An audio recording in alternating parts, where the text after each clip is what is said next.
Magandang umaga po sa inyong lahat. Ako si DJ Ira at nandito tayo sa YOLO Teleradyo, ang numero 1 teleradyo ng bayan. At ngayon, mayroon na naman tayong bagong kwentong susubaybayan mula kay Ginang Magda na pinamagatang Tuka. Isang araw ay may mag-asawang naninirahan sa liblib na baryo ng Apari, Cagayan. Si Magda at Nanding. Mayroon silang 3 anak, si Mary Grace, Mary Ann at Junjun. Namumuhay silang mapayapa hanggang... Nanding!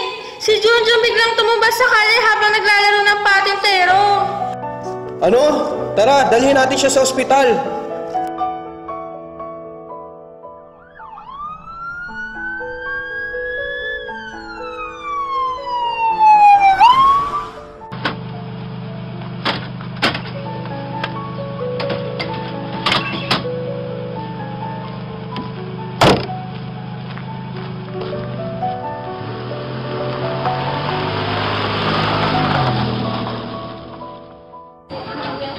Junjun! Ano ko? Misis, hanggang dito na lang po kayo. Makalipas ang isang oras,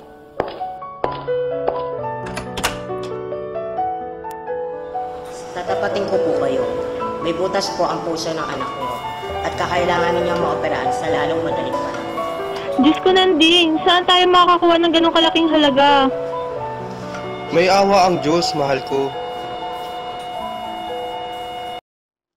lumabas si Nanding at Magda sa ospital para mag-isip ng paraan kung papaano kukuha ng pera. Hanggang sa isang lalaki ang nagpakilalang recruiter. Ay ma'am, magandang umaga po. Ako po pala si Aljur Manguto. Isa po akong recruiter mula sa Maynila. Baka po gusto niyo mong magtrabaho sa ibang bansa. Malaki po ang kikitain dito. Talaga? Kailangan namin ng pera ngayon para sa operasyon ng aking anak. Ano sa tingin mo, Nanding? Hala oo nga. Saan po ba itong opisina nyo? Sa Malate, Maynila. Ito po ang calling card ko. Nandiyan ang numero ko at address ng opisina namin.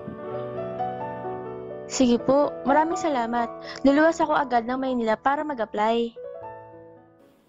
Bumalik si Magda at Nanding sa ospital upang tignan ang kalagayan ni Junjun.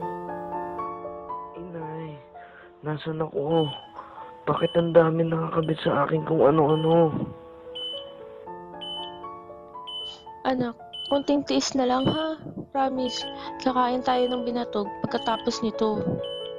Pero Nay, di ko na kaya ulit tayo. Kaya mo yan, anak. Tignan mo, andito na si tatay. Junjun, kaya mo yan anak. Titignan lang nila kung may sakit ka pa. Makakalabas ka rin, pangako ng tatay yan. Nay, hindi ako makahinga. Nay, hindi ako makahinga. Diyos ko, Nanding, tumawag ka ng doktor. Ang anak natin. Nurse! Nurse! Ano kaya ang mangyayari kay Junjun? May lunas pa ba sa kanyang karamdaman? Alamin sa pagbabalik ng teleseryeng pinamagatang Tuka.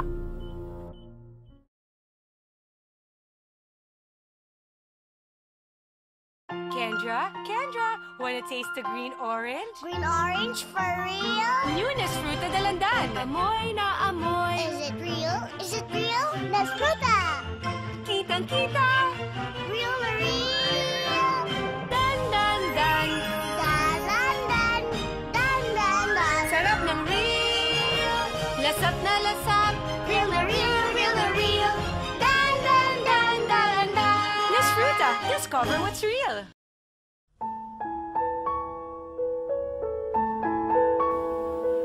Dahil sa pangyayaring iyon, lalo pang naging desidido si Magda na magtrabaho sa ibang bansa upang maisagawa na ang operasyon ng kanyang anak na si Junjun. Mahal, kailangan ko lang lumuwas ng Maynila para may pangtustus tayo sa pagpapagamot kay Junjun. Naiintindihan kita, Magda. pero hindi ko yata kayanin na mahiwalay ka sa akin sa malayong lugar. Mahirap mawalay sa inyo, ngunit sa kalagayan natin ngayon, kailangan natin maging practical. Pangako, babalik ako agad kapag nakaipon ako.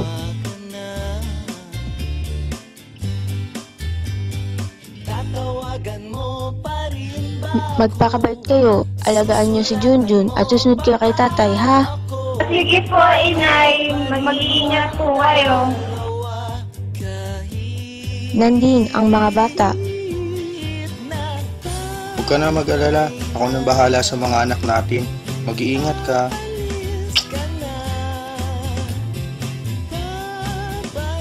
Paalam.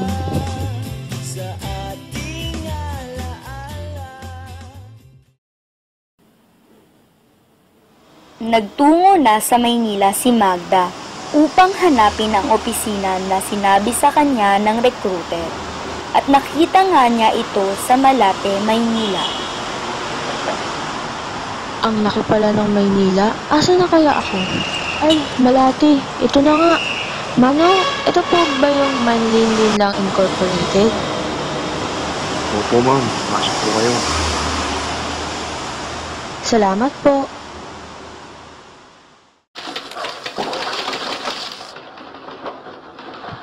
Magandang umaga. Mag-a-apply po ako ng trabaho bilang isang OFW. Nasaan yung document mo? Ito po. Sige, pasok ko sa kwarto. Hanapin ko si Sir Ganot. Putya naman, oh. Nakain na naman itong pipichute.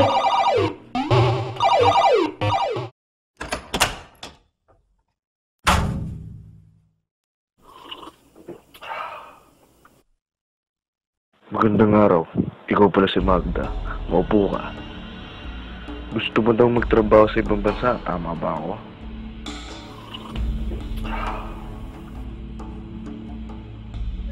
Opo, pantusto sa anak ko na may sakit. Kinalulungkot ko ang nangyari sa anak mo. Hayaan at matutupad na ang pangarap mo na maipagmamutang iyong anak. Talaga po? Nagtrabaho sa Japan ay isang waiter doon. At maninilbihan ka sa isang restaurant, ayos ba yun sa'yo? Opo, mag-uumpisa na po ako kaagad. Bueno, ayusin na namin ang iyong pasaporte at visa. Palalabasin ka na namin ng bansa sa makalawa. Makakaalis ka na.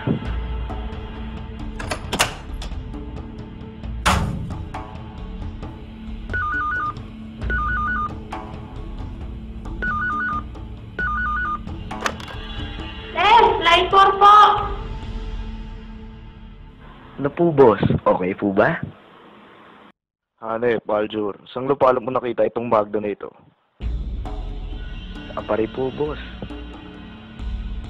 O sige, ayusin mo na kaagad ang mga papeles niya papuntang Japan. At gagawin natin siyang GRO. Japan, boss? GRO? Hindi kaya, boss. May summit na yan eh. Tsaka baka di pumayag. Di ko naman na-briefing eh. Mas bebenta yan sa mga parokyano natin doon.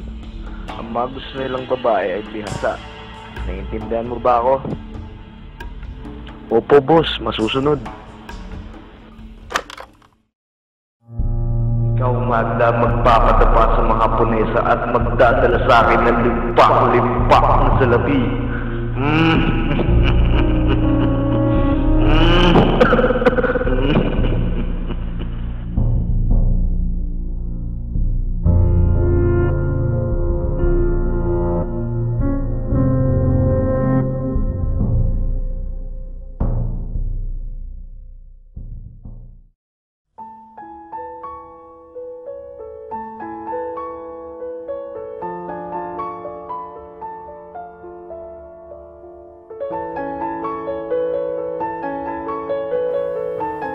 Nakarating si Magda sa Japan na walang kaalam-alam na daang milya ang nilakbay niya para sa panlulokong ito.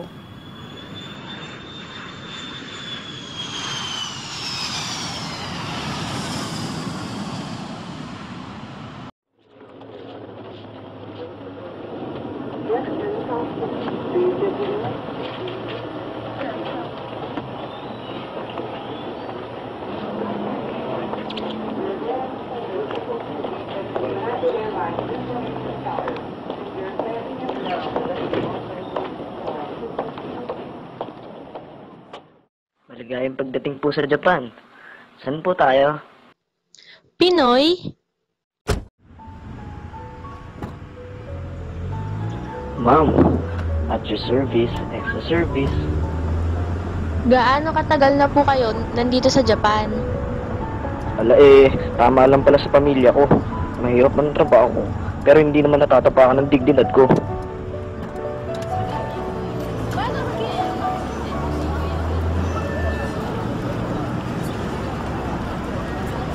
Wow, ang ganda pala dito.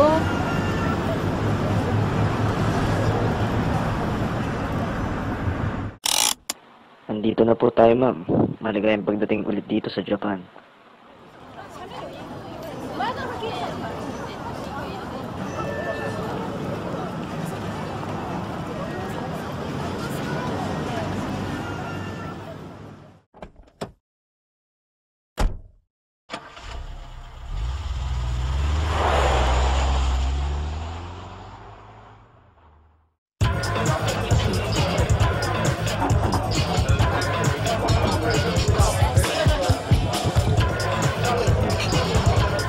Oh, ikaw ba si Magda?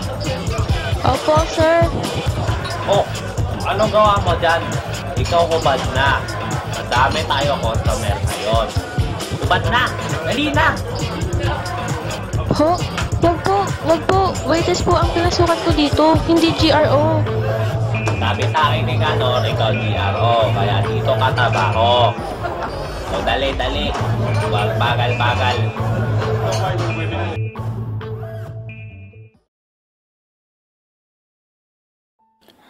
Tila pinagsakloban ng langit at lupa si Magda nang malaman niya ang kanyang pinasukang trabaho dahil buong akala niya ay waitress siya.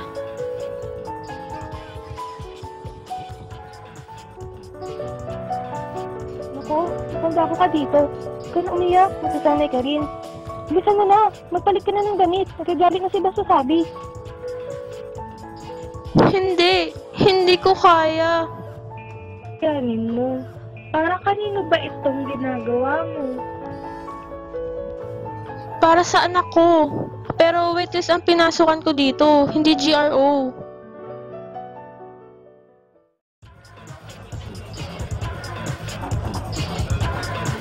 Ano ba kayo dalawa dyan? Usap kayo, wala kwenta. Trabaho.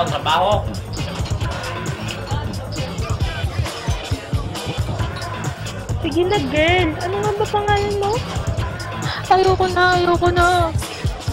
Huwag ka na umiyak. Hantayin na lang kita sa labas, ha? Nandiyan na customer ko, eh. Oh, ganda babae! Halika dito! Malapit pa! Sayaw pa!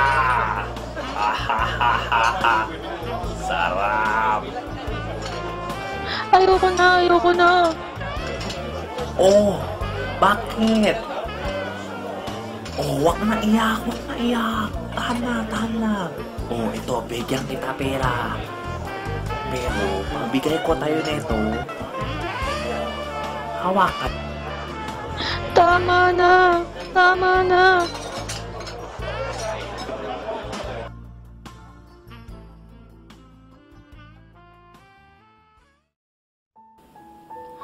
At natapos na nga ang malagim na gabi ni Magda sa kamay ng mga yumurak sa dignidad niya bilang isang babae. Habang nagtitiis si Magda sa Japan, kabaliktaran naman ang ginagawa ng kanyang asawa na naiwan sa Pilipinas.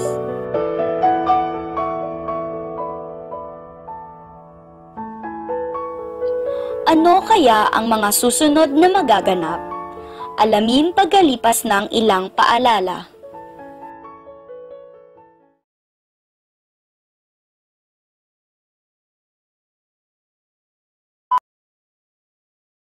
Isang taon pa lang ako, nasundan na ni Toto. Grade 2, 8 taon pa lang, 4 na bata ang inaalagaan. Grade 6, 12 na ako, kasing dami na ng pamilya ko. Sabi mo, pasensya na, walang pera kaya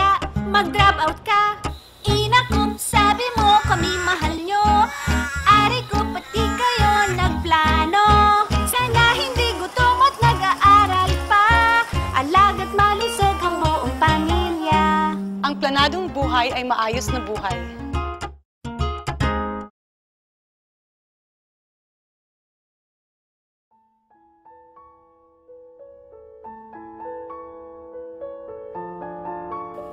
At muling nagbabalik ang istoryang pinamagatang Tuka. At natapos na nga ang malagim na gabi ni Magda sa kamay ng mga yumurak sa dignidad niya bilang isang babae. Habang nagtitiis si Magda sa Japan, kabaliktaran naman ang ginagawa ng kanyang asawa na naiwan sa Pilipinas.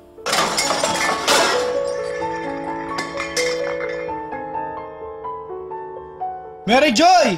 Mary Grace! Anak ng baka! Naman yung ulam ko! Nasaan na? Mga pulpol! Joy! Grace!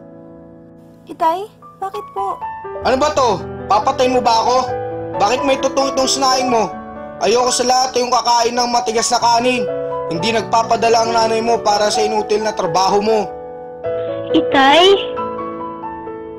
Yung kapatid mo na pabigat, pinopera ko na. Lantang gulay pa rin. Ngayon mga depektibo, hindi man lang mapakinabangan. Tay, si Junjun, wala na po tayong pambili ng gamot niya. Peste naman, sa susunod na utusan mo ko ha. Papakainin na kita ng bubog. Naintindihan mo ko? Ikaw at ang kapatid mong boba. Pakapunta na nga sa beer house.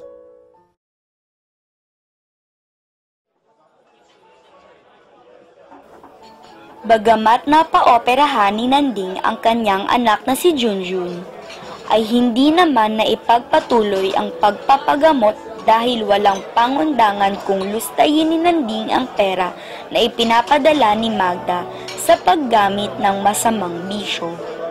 Araw-gabi, walang pinipiling oras si Nanding at dahil pa nga dito ay napagbubuhatan niya ng kamay ang kanyang kambal. Barbie! Barbie!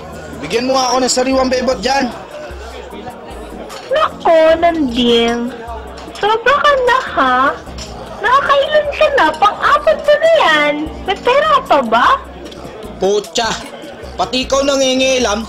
Hanggat nagpapadala si Magda, meron pa. Ala, sige. Kumuha ka na. Baka di kita matansya. Berting! Berting! Tawagan mo nga si Eva Fonda. May customer tayo. Hi, Pogi. Ako nga pala si Eva. Gusto mo ba ako? Ulala! Dito ka sa aking tabi.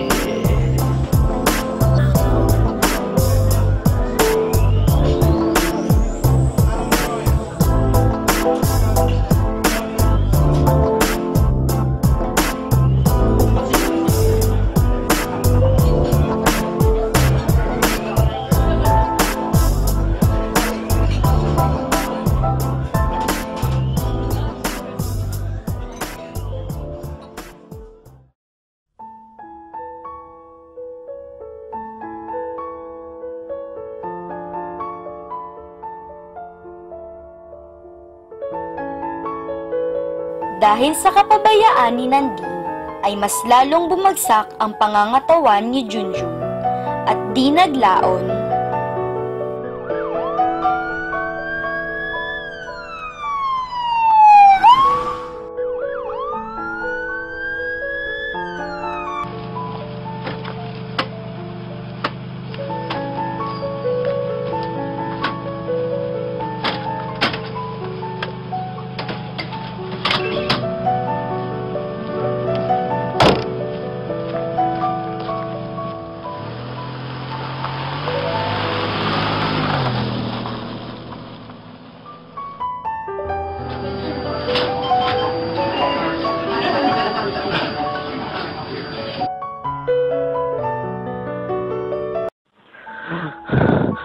Ate, si Inay. Huwag ka nang tumayo, Junjun. Parating na si Grace, ha?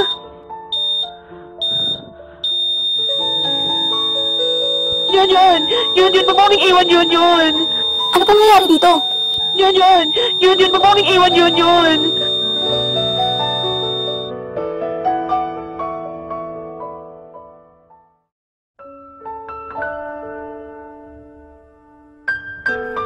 Dahil sa isang masalimuot na pangyayari, ay biglang dumating si Magda mula Japan. Nakita na lang niya ang labi ng kanyang anak na si Junjun sa morgue. Junjun, bakit? Bakit? Joy, Grace, paano nangyari? Inay, hindi po pinagpatuloy ni Ita ang pagpapagamot kay Junjun. Nilustay po niya ito sa sugal at alak. Tama po yun, Inay. Yung hayop na yon? Tara na mga anak, uuwi tayo.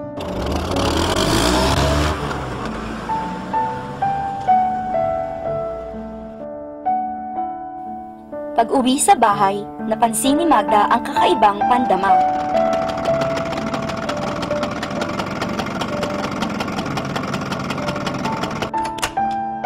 Bakit may hayos dito mga anak?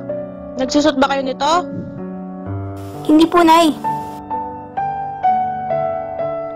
Joy, kailan ka pa natutong magsuot ng tibak at transparent na bra? Ano po? Hindi po ako nagsusuot niyan, Inay.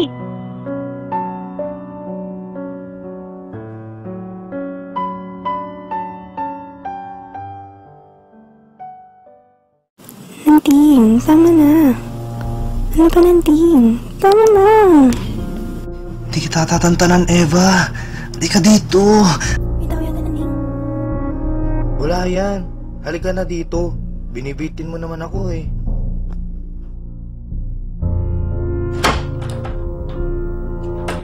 Mga hayop kayo, anong kababuyan to?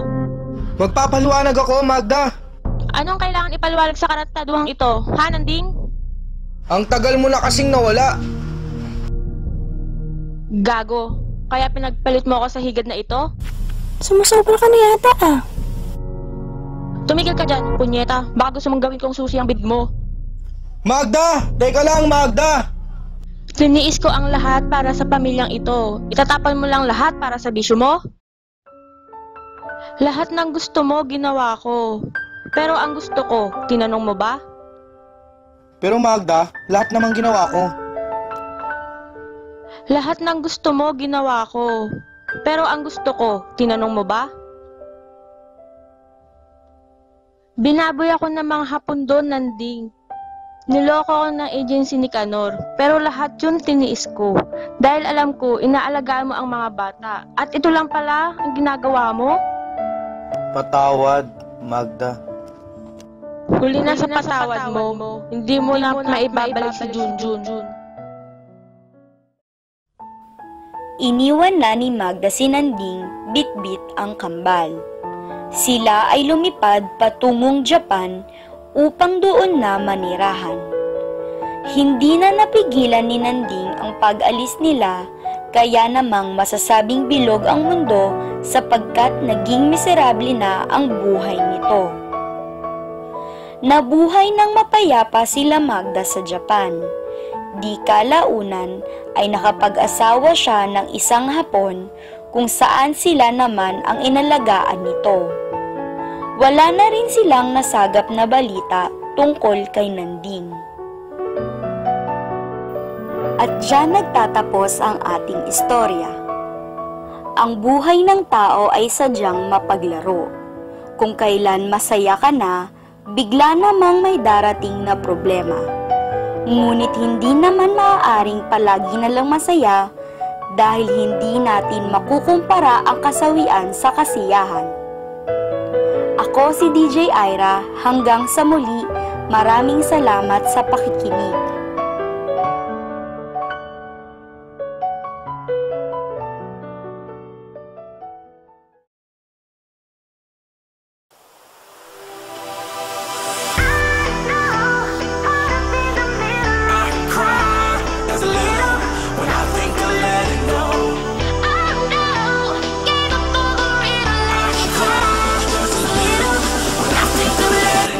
Wanna get behind the wheel, but only one rider. I just feel got me swimming like a diver. Can't let go, I got plans in Okinawa. My heart's in Japan, quake losers and survivors. Norway, no, you didn't get my flowers. No way to say it better, but the killer was a coward. Face just showered, a minute in the hour. Heard about the news, whole day went sour. Did the moments got me feeling like a lemon head. Put you in the box just as poisonous as cigarettes. Take on my regards, but regardless, I get arrested. Ain't worried about the killers, just just a young and restless. Get mad cause $250,000 on my necklace. Do you I never said I was driving reckless. You and I know the jealousy is not impressive. Oh no, I can't stop, I was destined.